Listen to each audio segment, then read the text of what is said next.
Chanakya math academy में मैं विद्यु sir आपका स्वागत करता हूँ। आज हम बात करेंगे क्लास 9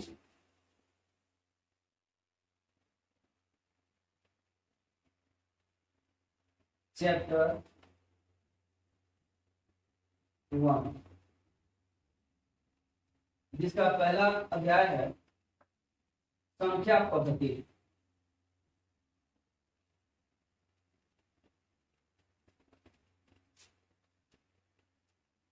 संख्या पद्धति में जो निम्न क्वेश्चन आने वाले हैं उनके बारे में हम आपको बताएंगे, ठीक है।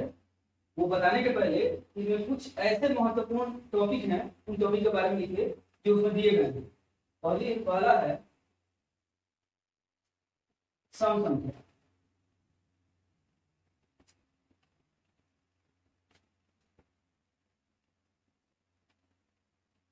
तो ऐसी संख्या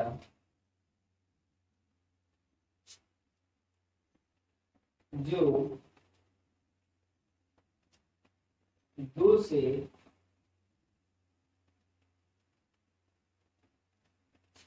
पूर्णतः विभाजित हो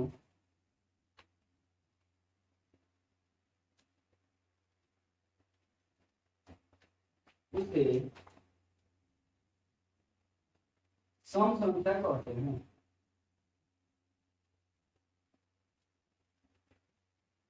अब सबसे पहले समझिएगा सम संख्या किसे कहते हैं। अब वो सारी संख्या है जिसमें किससे भाग लग गया, 2 से भाग लग गया, इसे हम क्या कहेंगे, सम संख्या कहेंगे। अब सम संख्या पहचानने के बहुत सारे नियम है, जैसे एक चीज समझिएगा। जैसे पहले डिफिनेशन के अकॉर्डिंग है, जैसे हम लिखते हैं 7 5। तो अब सबसे पहले इसमें हम 2 से भाग करके देखेंगे। 2 2 तिहाई 6 बच गया 1, 5 आया 2 7 14। हमारा रिमाइंडर कितना बचा, शेषफल कितना बच गया, 1 बच गया। यानी कि अगर ये 2 से पूरी भाग लग जाता तो शेषफल क्या बचता, 0 बचता। यानी कि 75 जो है 75 ये सम संख्या नहीं है। तो सबसे पहले तो हम भाग कर करके देखेंगे कि हाँ कौन सा सम संख्या है और कौन सा सम संख्या नहीं है। तब हम क्या करेंगे, अब इसके अलावा दूसरा तरीका क्या है पता करने का। तो सबसे पहले वंस प्लेस देखेंगे, इकाई स्थान का संख्या देखेंगे। इकाई स्थान पे कि कौन कौन सी संख्याएं जो है वो 2 से कटने वाली है, ठीक है। इसे एक फॉर्मूला होता है कि अगर वंस प्लेस पे इकाई स्थान पे 0 2 4 6 और 8 इस पांचों में से कोई डिजिट, कोई अंक यदि इकाई स्थान पर हो तो वो 2 से पूरा क्या हो जाएगा, कट जाएगा। जैसे मान लीजिए आपके पास अगर आ जाए 8 7 6 5 4 9 3 2 1। अब इतना बड़ा संख्या है, अब इतने बड़े संख्या को अगर हम 2 से भाग करते हैं तो टेक का टाइम समय ज्यादा लगेगा। तब हमको पता चलेगा कि हाँ 2 से क्या हो जाएगा, कटेगा या नहीं कटेगा। लेकिन हम अगर आसान भाषा में अगर इसको पता करना चाहें तो सबसे पहले हम देखेंगे कि इसका इकाई स्थान जो है इन पांचों में से आता है या नहीं आता, आता है। मतलब जो एक जो है ये 2 0 2 4 6 8 इस पांचों में से कोई यहाँ पे है नहीं है। इसका मतलब है कि यह 2 से कटने वाला नहीं है। अगर 2 से कटने वाला नहीं है इसका मतलब है कि वो सम संख्या भी नहीं है। तो अब देखिए इतना बड़ा संख्या, इसको पता करने का आसान तरीका हो गया। अब हम सीखेंगे विषम संख्या। क्या सीखेंगे, विषम संख्या।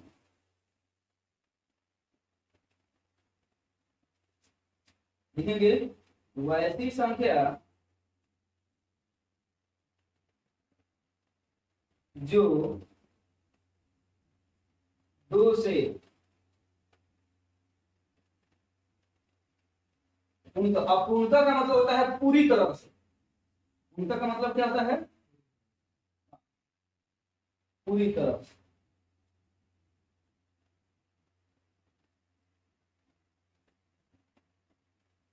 विभाजित नहीं हो उसे क्या कहते हैं, उसे विषम संख्या क्या कहते हैं, विषम संख्या। हाँ, अब इसका भी उदाहरण समझिएगा, एग्जाम्पल इसका भी समझिएगा। वही सेम एग्जाम्पल समझिए। जैसे मान लीजिए कि 75 है, ठीक है। तो अब हम समझेंगे कि 0 2 4 6 8 जिस संख्या में नहीं रहेगा वह संख्या क्या होगा जी, विषम संख्या रहेगा। मान लीजिए कि 0 2 4 6 8 जिसमें जिस संख्या के पहले इकाई पर रह रहा है तो वो सम संख्या हो जाएगा, आज इसमें नहीं रहेगा वो क्या हो जाएगा, विषम संख्या हो जाएगा। इसको भी पता करने का दो तरीका है, या तो आपको वाले 2 से भाग करिए, जैसे हम लोग यहाँ पे 2 से भाग किए तो रिमाइंडर हमारा क्या बचा है, 1 बचा। क्या बचा है, 1 बचा। तो रिमाइंडर हमारा जब 1 बच गया है तो ये हमारा विषम संख्या हो गया। इसको आसान भाषा में हम ये भी लिख सकते हैं कि वैसी संख्या जो या जिसमें 2 से भाग करने पर जिसका शेषफल जो है हमेशा क्या बचे, 1। अब याद रखिएगा हमेशा किसी भी सम संख्या से अगर विषम संख्या में अगर हम भाग करते हैं तो उसका शेषफल जो होता है हमेशा क्या बचता है, 1 बचता है। जैसे मान लीजिए 4, ठीक है, अगर 4 से हम 9 में भाग करते हैं, 4 एक सम संख्या है, 9 एक क्या है, विषम संख्या है। तो हम अगर भाग करेंगे तो 4 दूनी कितना हो गया, 8 हो गया, ठीक है। अभी रिमाइंडर से कितना बच गया, 1। यानी कि सम संख्या में यदि विषम संख्या में भाग, सम संख्या से विषम संख्या में यदि भाग किया जाए तो हमारा शेषफल हमेशा क्या बचता है, 1 बचता है।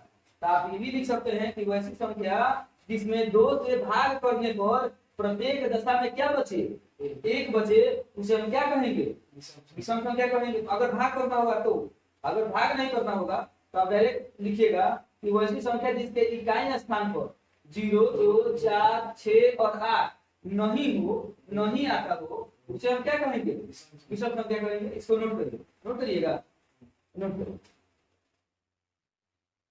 अभी समझ में आ गया है आपको, ठीक है।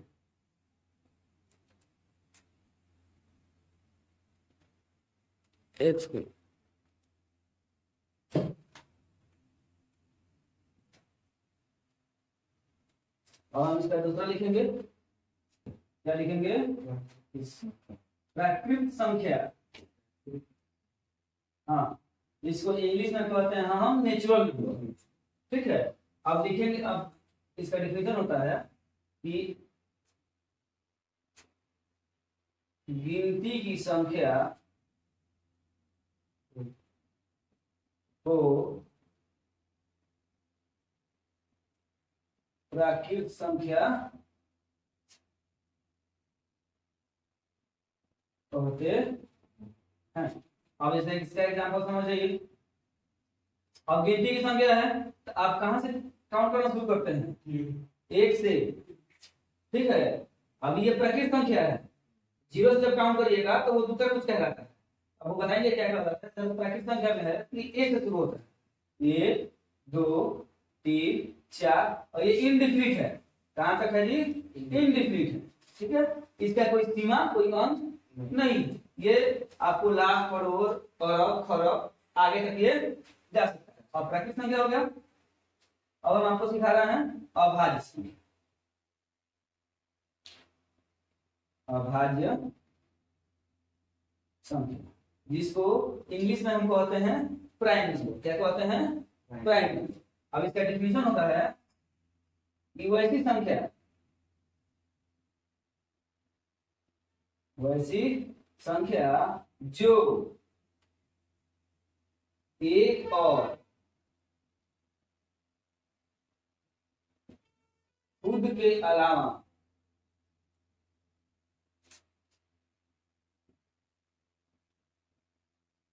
किसी और संख्या से विभाजित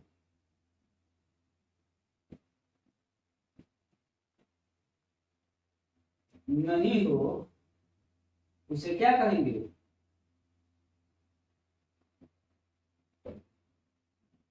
अभाज्य संख्या,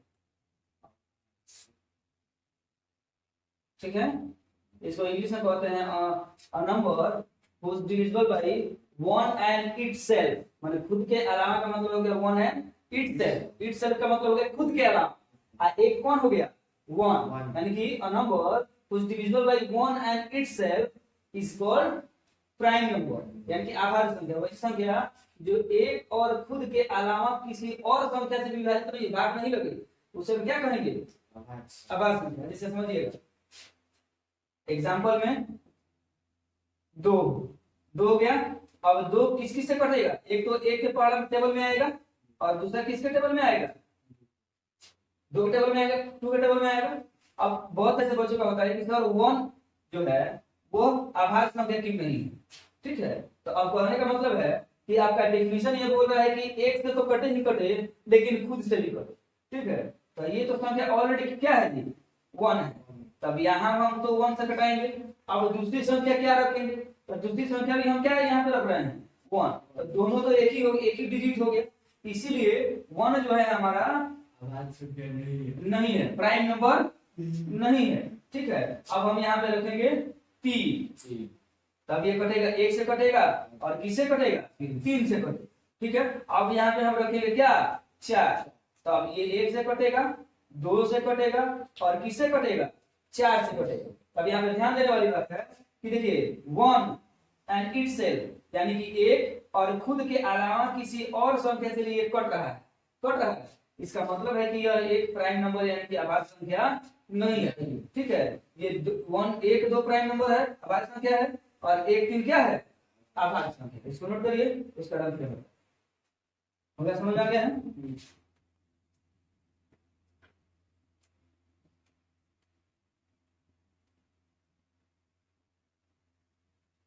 अब हम समझेंगे पूर्ण संख्या। क्या समझेंगे, पूर्ण संख्या।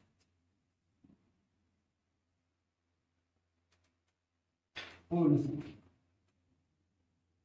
अब बहुत सारे लोग अलग अलग तरीकों से समझाते हैं, जितने भी टीचर होते हैं उनका अपना अपना डिफिनेशन क्या होता है, अलग अलग होता है।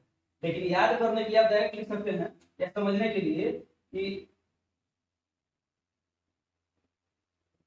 गिनती की संख्या, ठीक है, के पहले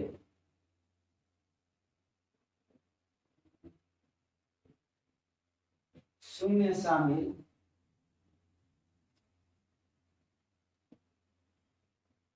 कर देने पर क्या बन जाता है जी, पूर्ण संख्या बनता है।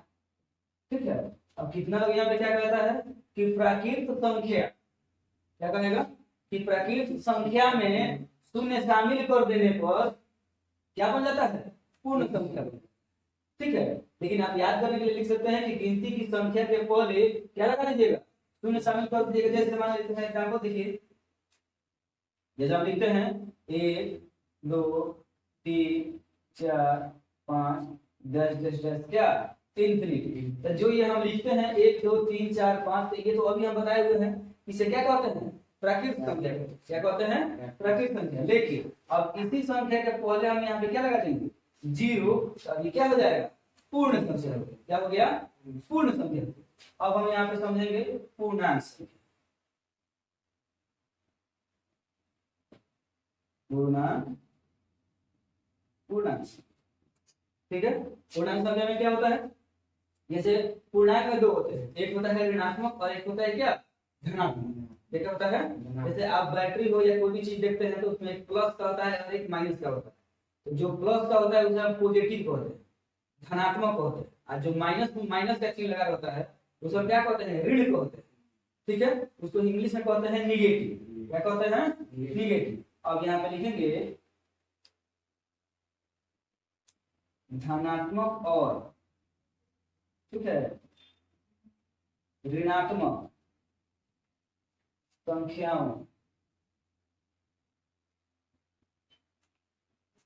संख्याओं के संग्रह को क्या कहते हैं, पूर्णांक संख्या कहते हैं। ठीक है, ये आप तार भी देखते हैं, जितना भी वायर वाला इलेक्ट्रिकल वायर होता है, उन सभी चीज में धनात्मक और ऋणात्मक यानी कि पॉजिटिव और नेगेटिव दोनों पाए जाते हैं। बात समझ आ रहा है। अब ध्यान दीजिएगा, अब इसका एग्जांपल जैसे हम ले लेते हैं, तो एक हम संख्या रेखा लेते हैं, नंबर लाइन,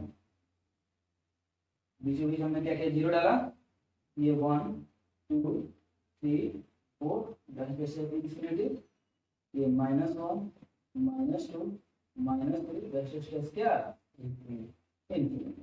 यानी कि ये पूरा का पूरा 1 2 3 4 ये उधर चला जाएगा अनंत तक इंफिनिटी, ये माइनस में कहाँ आएगा, इंफिनिटी तक। यानी कि हमने क्या समझा, यानी कि जिसमें प्लस माइनस दोनों हो उसे हम क्या कहेंगे? पूर्णांक संख्या। क्या कहेंगे? पूर्णांक संख्या। अब आपको पूर्ण संख्या समझ में आ गया है, इसको नोट करिएगा। क्या है? नोट करिए, नोट करिए।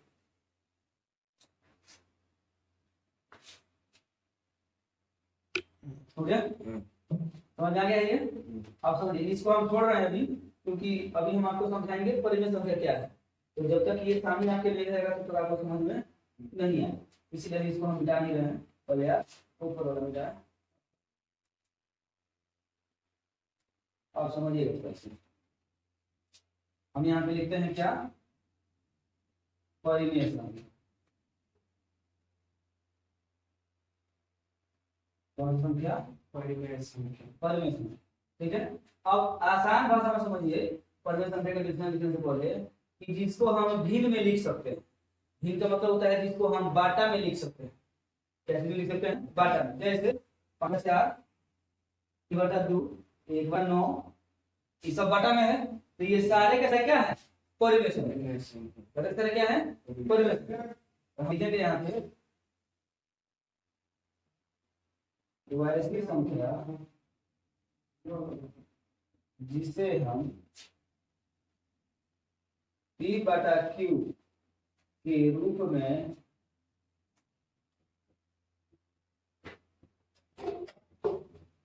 लिख सकते हैं, जहां P और Q एक पूर्णांक, क्या होना चाहिए? पूर्णांक हो,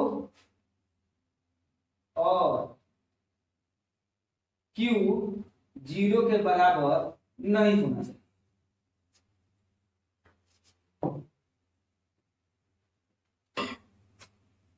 यानी कि आप समझिएगा डिफिनेशन, वैसी संख्या जिसे हम P/Q के रूप में लिख सकते हैं, जहां P और Q एक क्या हो? पूर्णांक हो, और Q जो हो वो 0 के बराबर नहीं। तो जैसे आसान है समझिए, यहाँ पे जैसे हम अभी यहाँ पे एग्जांपल में लिखे हैं 5/4, तो ऊपर वाले को हम क्या मानेंगे? P, और नीचे वाले को क्या मानते हैं? Q। तो ये जरूरी नहीं है कि हम P और Q ही लिखेंगे, यहाँ पे हम A/P, C/T, X/Y कुछ भी लिख सकते हैं, नाम कुछ भी रख सकते हैं, ठीक है।